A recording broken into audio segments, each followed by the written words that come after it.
Evangelho segundo Marcos, capítulo 14, versos 53 a 72, diz assim a palavra do Senhor. E levaram Jesus ao sumo sacerdote, e reuniram-se todos os principais sacerdotes, os anciãos e os escribas. Pedro seguira-o de longe, até o interior do pátio do sumo sacerdote. Estava sentado entre os serventuários, aquentando-se ao fogo. E os principais sacerdotes e todo o sinédrio procuravam algum testemunho contra Jesus para o condenar à morte, e não achavam, pois muitos testemunhavam falsamente contra Jesus, mas os depoimentos não eram coerentes. E levantando-se alguns, testificavam falsamente, dizendo: nós o ouvimos declarar: eu destruirei este santuário edificado por mãos humanas, e em 3 dias construirei outro, não por mãos humanas. Nem assim o testemunho deles era coerente. Levantando-se o sumo sacerdote, no meio, perguntou a Jesus: nada respondes ao que estes depõem contra ti? Ele, porém, guardou silêncio e nada respondeu. Tornou a interrogá-lo o sumo sacerdote e lhe disse: és tu o Cristo, o Filho do Deus bendito? Jesus respondeu: eu sou. E vereis o Filho do Homem assentado à direita do Todo-Poderoso e vindo com as nuvens do céu. Então o sumo sacerdote rasgou as suas vestes e disse: que mais necessidade temos de testemunhas? Ouvistes a blasfêmia? Que vos parece? E todos o julgaram réu de morte. Puseram-se alguns a cuspir nele, a cobrir-lhe o rosto, a dar-lhe murros e a dizer-lhe: profetiza! E os guardas o tomaram a bofetadas. Estando Pedro embaixo no pátio, veio uma das criadas do sumo sacerdote, e vendo a Pedro, que se aquentava, fixou-o e disse: tu também estavas com Jesus, o Nazareno.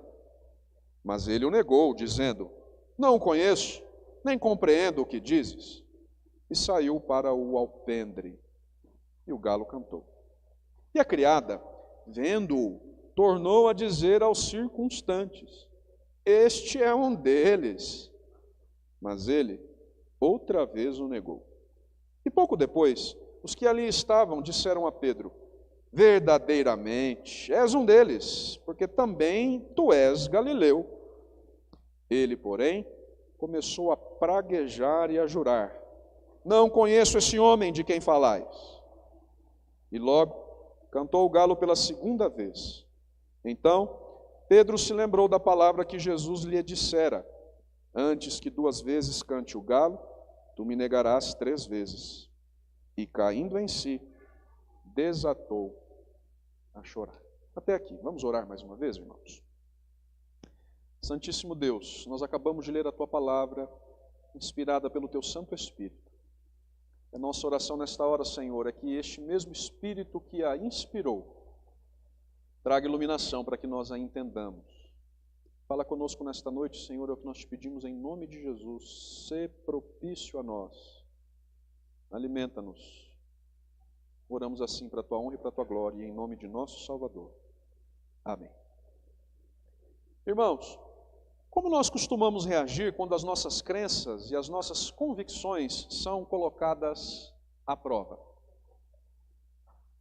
Você já esteve numa situação em que a permanência fiel aos seus princípios poderia resultar em grandes consequências?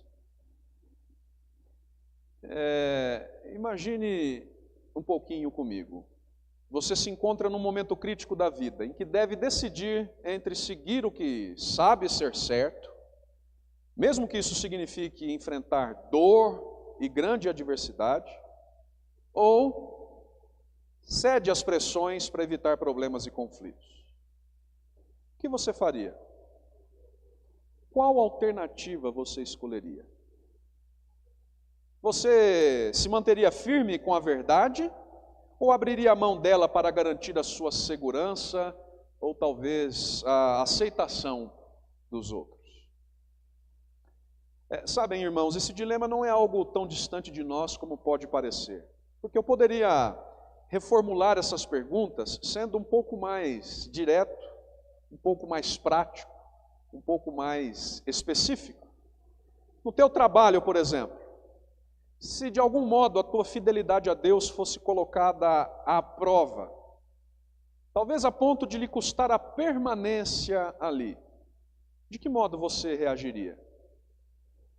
Você se manteria fiel às suas crenças, testemunhando delas, ou as negaria, a fim de evitar problemas? Se você é jovem, adolescente, pense na tua escola, na tua faculdade. Se o testemunho fiel da verdade te custasse a aceitação e a aprovação dos colegas, o que você faria? Permaneceria firmado na verdade ou cederia à pressão? Reparem, irmãos, que todas essas perguntas nos levam a refletir um pouco sobre o nível da nossa fidelidade, não é verdade? Afinal de contas, será que permaneceríamos fiéis a Deus, mesmo em meio às mais difíceis circunstâncias? Será que permaneceríamos fiéis a Deus a despeito das consequências? Acontece, irmãos, que na passagem que nós lemos nesta noite, nós vemos como duas pessoas se portaram diante de dilemas parecidos. Sim, porque aqui nós vemos o contraste entre a fidelidade inabalável de Jesus, que corajosamente testemunha acerca da verdade diante de um julgamento injusto, e a infidelidade de Pedro, que covardemente nega o seu relacionamento com o Senhor a fim de escapar do sofrimento. E é dessa narrativa, irmãos, que nesta noite nós aprenderemos basicamente duas lições que são ensinadas por Marcos aqui.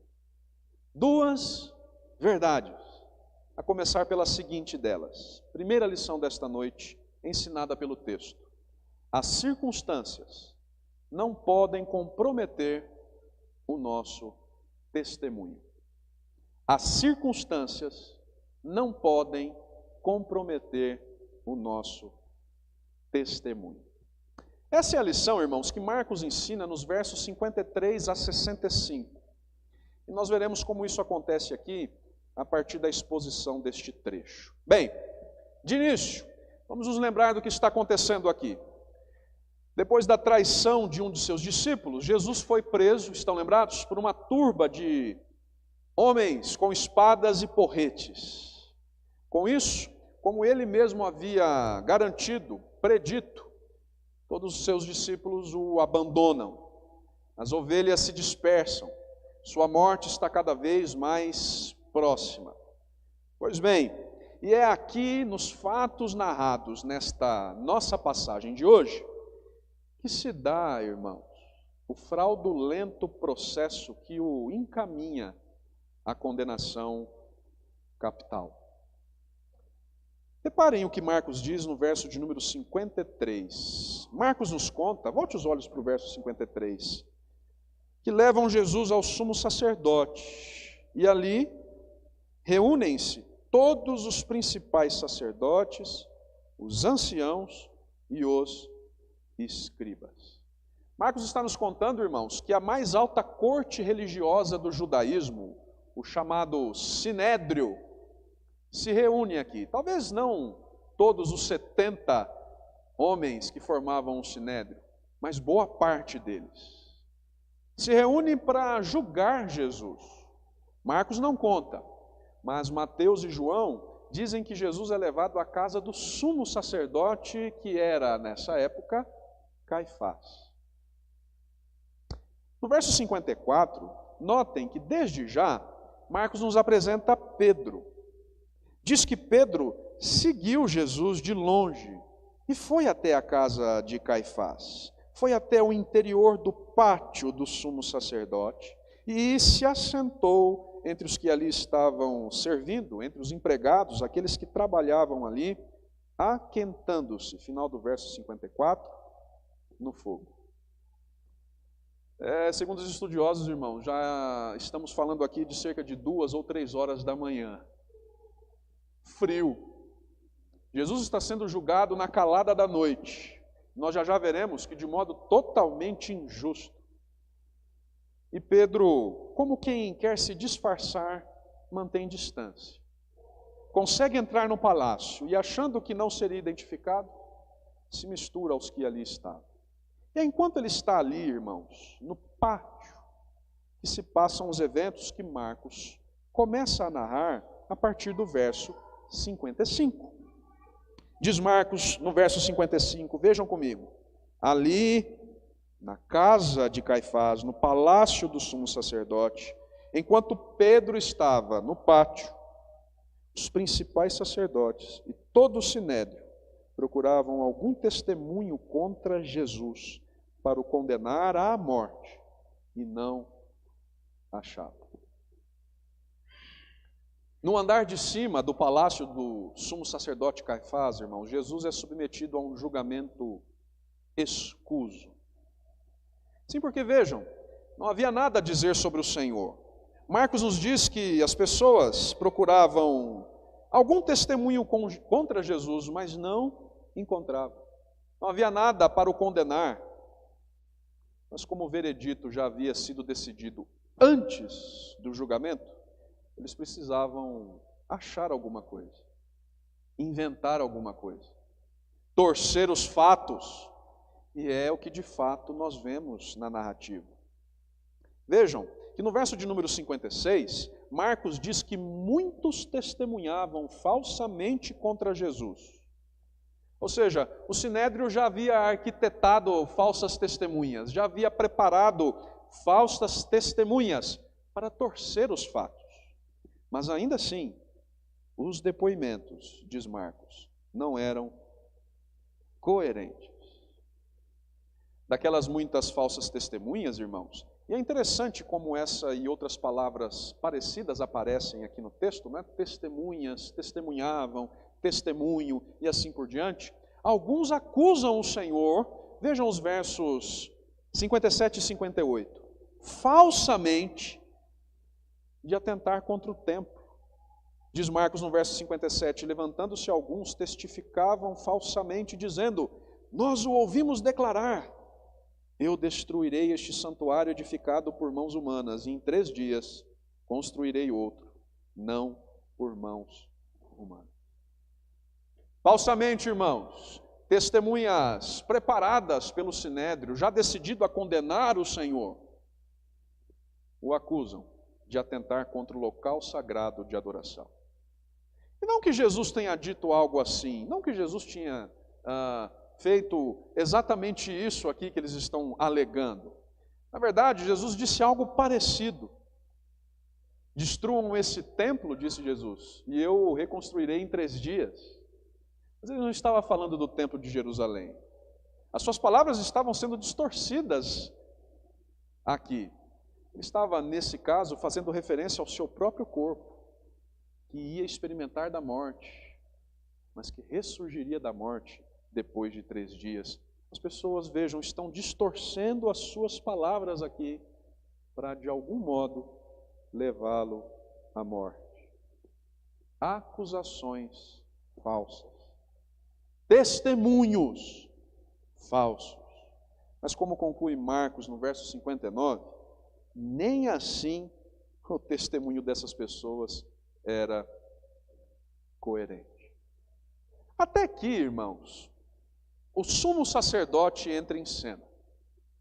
Até que, aparentemente exasperado, o próprio Caifás se levante para interrogar Jesus. Nós vemos isso no verso de número 60. Levantando-se o sumo sacerdote, no meio, perguntou a Jesus, nada respondes ao que estes depõem contra ti? Vejam só que coisa curiosa. Caifás parece desejar que Jesus responda às acusações feitas contra ele, na esperança de provocar uma resposta incriminatória, na esperança de fazê-lo cair pelas suas próprias palavras. Mas percebam que no primeiro momento, o Senhor Jesus lhe recusa a dar resposta. Verso de número 61, diz Marcos: ele, Jesus, porém, guardou silêncio e nada respondeu. Sim, irmãos, porque Jesus é um servo sofredor, profetizado em Isaías 53, aquele que, como ovelha diante de seus tosquiadores, fica muda, sem abrir a boca.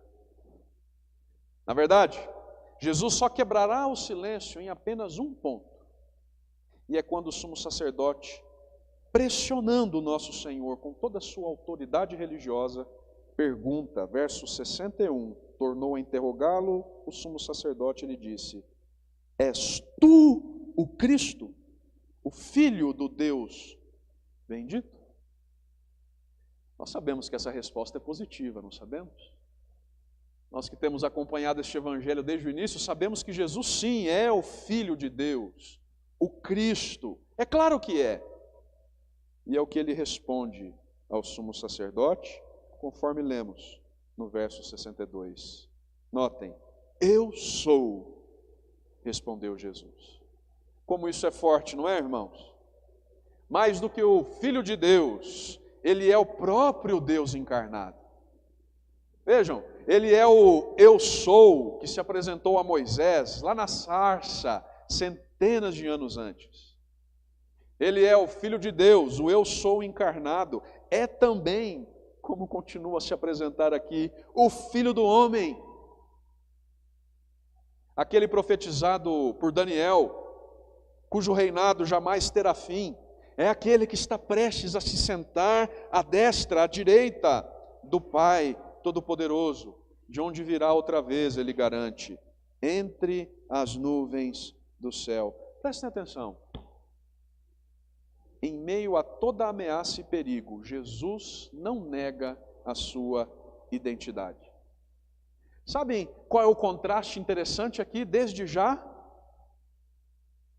Ao contrário das falsas testemunhas, ele testemunha acerca da verdade. E isso basta, irmãos, para que aconteça o que nós lemos nos versos seguintes. Vejam os 63 agora comigo. Depois da resposta de Jesus, o sumo sacerdote rasgou as suas vestes e disse: que mais necessidade temos de testemunhas? Ouvistes a blasfêmia? Que vos parece? E todos o julgaram réu de morte. Vamos entender isso aqui. Por que o sumo sacerdote, diante da palavra de Jesus, rasgou as suas vestes? Este era um sinal, irmãos, de grande pesar. É como se o sumo sacerdote estivesse dizendo que sentiu grande pesar ao ouvir o que Jesus lhe havia dito. A ação aqui indica que Caifás julgou aquela declaração de Jesus como um grande insulto, como uma grande blasfêmia. E vamos entender por que Caifás agiu assim. Porque ao afirmar ser o Filho de Deus, notem, Jesus estava se igualando a Deus. Isso bastou, irmãos, bastou para que aqueles líderes religiosos o julgassem como réu de morte, o julgassem como blasfemo, digno de morte, portanto, segundo a lei de Moisés. Desde então, verso 65, aqueles homens passam então a cuspir nele, a cobrir o seu rosto, e com o rosto coberto, a dar murros, e a dizer ao nosso mestre: profetiza! E os guardas o tomam a bofetadas. Marcos não conta, irmãos, mas nós sabemos pelo relato de outros evangelistas que Jesus, além de ser esbofeteado aqui, é zombado. Aqueles homens incrédulos dizem ao nosso Senhor: profetiza com o rosto coberto. Quem foi que te bateu? Quem foi que te esmurrou agora? De quem veio o soco? Jesus passa por momentos difíceis aqui. Mas notem que mesmo em meio às difíceis circunstâncias narradas na passagem, mesmo ciente de que o seu testemunho acerca da verdade, acerca de si mesmo, da sua pessoa, o levaria ao sofrimento e também à morte, ele não nega ser o Filho de Deus. Mesmo sabendo que as consequências seriam dolorosas e também fatais, ele se mantém firme à verdade acerca de si. E é aqui, irmãos, com o nosso Redentor, que nós aprendemos a primeira lição desta noite. As circunstâncias não podem comprometer o nosso testemunho.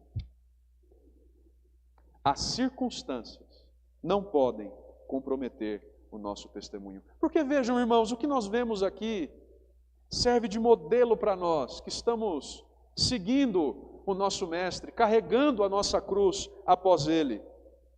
Sim, porque Jesus ensinou seus discípulos sobre a necessidade de negarem-se a si mesmos. Reiteradas vezes, Jesus exortou os seus discípulos sobre as necessidades de serem fiéis, e isso a despeito das consequências. E isso a despeito das circunstâncias. Vejam, Jesus não pediu dos seus discípulos coisa que Ele mesmo não tenha feito. Porque aqui nós temos a prova, irmãos, do quanto nosso Senhor foi fiel em seu testemunho, mesmo em meio à pressão e a despeito das consequências dolorosas. Pergunto, nós temos seguido o seu exemplo? Como aplicação para nós hoje, irmãos, eu pergunto, nós temos testemunhado acerca da verdade, mesmo em meio às circunstâncias mais hostis e adversas? Temos testemunhado acerca da verdade em lugares em que esse testemunho poderia acarretar zombaria?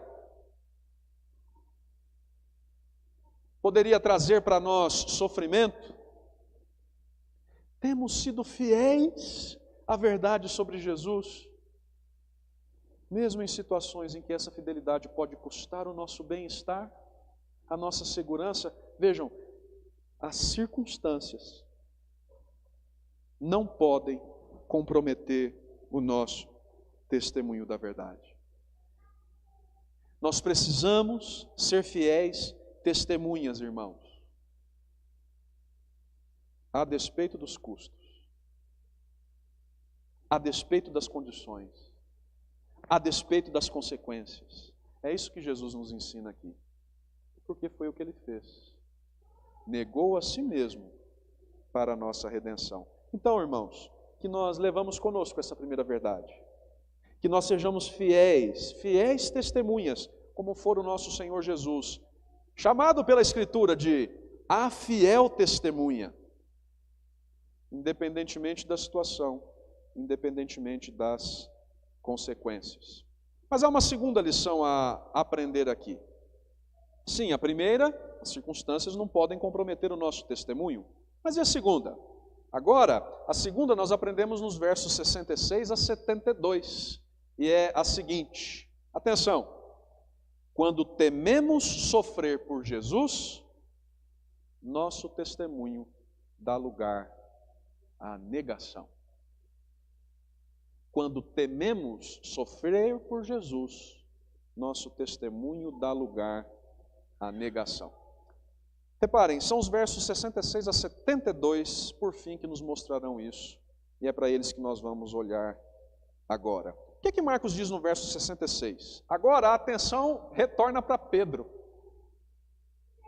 Marcos começou a narrativa falando de Pedro.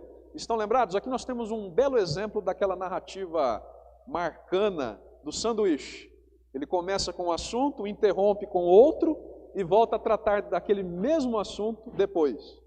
Ele apresentou Pedro, falou sobre Jesus sendo interrogado e agora volta a falar de Pedro. Vejam, se os irmãos prestarem atenção, viram que agora Pedro volta à cena estando lá embaixo no pátio, enquanto Jesus está sofrendo o que estava sofrendo, em cima, no palácio de Caifás. Diz Marcos no verso 66, estando Pedro embaixo no pátio, veio uma das criadas do sumo sacerdote. E vendo a Pedro, que se aquentava, fixou-o e disse: Tu também estavas com Jesus, o Nazareno. Vejam só, irmãos, enquanto o mestre está sofrendo, sendo esbofeteado, cuspido, o discípulo que havia dito que jamais o negaria, que o acompanharia até a morte se fosse preciso, está bem camuflado, escondido, se esquentando junto à fogueira. Até que uma das criadas, uma das empregadas do sumo sacerdote, começa a reconhecê-lo. Começa a confrontá-lo. E notem que essa primeira confrontação acontece de modo individual. Apenas ela o coloca contra a parede num primeiro momento. Tu também estavas com Jesus, o Nazareno. Mas como Pedro reage? Como reage aquele que se dizia fiel a Jesus até a morte? Verso 68. Mas ele, diz Marcos, o negou, dizendo: Não conheço, nem compreendo o que dizes, mulher. E saiu para o alpendre.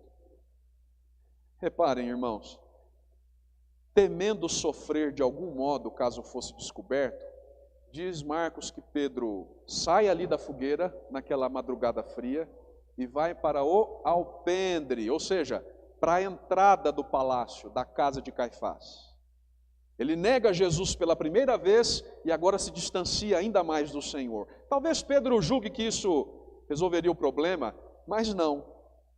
Por quê? Verso 69, aquela mesma mulher, vendo-o, e talvez agora vendo-o se dirigir para o alpendre, torna a dizer, vejam, não mais individualmente, mas apelando para um grupo de espectadores ao discípulo: Este é um deles. E como Pedro reage? Verso 70, pela segunda vez, Pedro nega o mestre, mas ele outra vez o negou. Notem, irmãos, o discípulo que se disse fiel até a morte, até aqui o nega por 2 vezes. Mas a negação não convence, tanto que, ainda no verso de número 70, um pouco depois, diz Marcos, todos agora os que estavam ali, não mais a criada e alguns circunstantes, mas todos os que ali estavam, dizem a Pedro: verdadeiramente és um deles, porque também tu és galileu. Marcos não conta, mas nós sabemos pelos evangelistas, por outros evangelistas, que o que denunciou Pedro nessa terceira vez foi o seu sotaque, como galileu. E agora, irmãos, vejam que ele é colocado definitivamente contra a parede nessa escala gradual. E notem que ele reage, por fim, de modo ainda mais enfurecido e contundente. Verso de número 71, como ele responde? Marcos diz: ele, porém, começou a praguejar e a jurar: não conheço esse homem de quem falais. Pedro termina sendo grosseiro. Diz Marcos que ele começa a praguejar. Curiosidade. A palavra grega traduzida como praguejar aqui vem da mesma raiz da palavra amaldiçoar, anátema. O sentido, portanto, é que Pedro começou a amaldiçoar ali, na terceira vez em que foi confrontado. Talvez, irmãos, a amaldiçoar a si mesmo. Algo mais ou menos assim: que eu seja maldito, que eu seja anátema se eu estiver mentindo acerca desse homem. Ou talvez ele até amaldiçoasse os seus espectadores que o colocaram à prova, como se dissessem: vão para o inferno vocês, malditos sejam vocês, por me fazerem esse tipo de pergunta. Mas seja como for, irmãos, o fato é que chega a ser totalmente desdenhosa a atitude de Pedro para com Jesus. Notem, ele sequer menciona o nome do Senhor, simplesmente diz: não conheço esse homem de quem falasse. E como Jesus havia predito, o galo canta pela segunda vez e assim ele o nega 3 vezes. Tomado de culpa e de remorso, diz o final do verso 72, caindo em si, desata a chorar. Percebam como Marcos está mostrando um contraste claro aqui para nós. Jesus, em meio à mais alta pressão, vinda da mais alta autoridade do judaísmo, o sumo sacerdote, se mantém fiel ao seu testemunho. Eu sou o Filho de Deus, o Filho do homem. Mesmo que isso lhe custasse muito. Pedro, diante de uma criada, nega o Senhor por 3 vezes. Buscando se ver livre das consequências, buscando se ver livre do sofrimento, temeroso, nega ao Senhor. E é assim, por fim, irmãos, que nós aprendemos a segunda lição da noite. Segunda e última. Quando tememos sofrer por Jesus, nosso testemunho dá lugar à negação. Quando tememos sofrer por Jesus, nosso testemunho dá lugar à negação. Para terminarmos, como essa segunda lição se aplica a nós hoje? Eu estou convencido, irmãos, que ela nos leva a refletir. Qual modelo de discipulado nós temos seguido? Aquele do testemunho fiel, que não se importa com as circunstâncias nem com as consequências? Ou aquele que, a fim de evitar o sofrimento, recolhe-se em medo, em temor e descamba para a negação do nome do Senhor? Quando nós somos colocados à prova, irmãos, quando as pessoas pedem a razão da fé que professamos, quando nós somos desafiados a testemunhar da verdade, o que nós fazemos? Testemunhamos fielmente, a despeito das consequências, ou negamos o nosso Senhor? Reparem, esse é o discípulo que se dizia preparado para ir com Cristo até o fim. Aquele que se achava mais forte e espiritual que os outros, mas que no Getsemane não pôde vigiar nem por 1 hora, que pegou no sono por 3 vezes e que aqui negou o Senhor Jesus com desdenhosa atitude por 3 vezes. Isso também nos ensina algo, irmãos. Se nós não orarmos, não vigiarmos, certamente nós seguiremos o exemplo de Pedro e não o exemplo do nosso Senhor. Certamente nós vamos sucumbir diante das ameaças. Nós não estaremos prontos para enfrentar o sofrimento que a caminhada com Cristo implica. Por isso, meu irmão, ore, vigie, apegue-se ao Senhor. Estão lembrados do que Jesus disse a esses discípulos no jardim do Getsemane? O espírito está pronto, mas a carne é fraca. Ora mais, ora menos, meu irmão, minha irmã, nós seremos desafiados a testemunhar em circunstâncias difíceis, a falar acerca da verdade, a falar acerca do Evangelho, em circunstâncias hostis. E se nós não estivermos dispostos a sofrer vergonha, humilhação, vexame, violência, se for o caso, em nome do Senhor, como Pedro, nós o negaremos. Qual foi o texto que lemos na liturgia? O que é que Jesus disse em determinado momento do seu ministério? Aquele que me confessar diante dos homens, eu o confessarei diante de meu Pai. Mas aquele que me negar diante dos homens, eu o negarei diante de meu Pai. Graças a Deus, o nosso irmão Pedro se arrependeu. Diz o texto que logo ali, caindo em si, ele desatou a chorar, choro de arrependimento. Nós sabemos que Jesus o restaurou ao ministério. Depois vá e leia João capítulo 21 e você verá como Pedro foi lindamente restaurado ao ministério pelo Senhor. Mas e conosco, irmãos? Nós temos negado o nosso Senhor? Ou testemunhado fielmente, como Jesus fez, a despeito das consequências? Que nós sigamos o exemplo do nosso Redentor.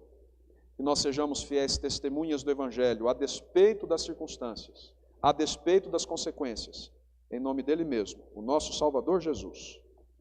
Amém.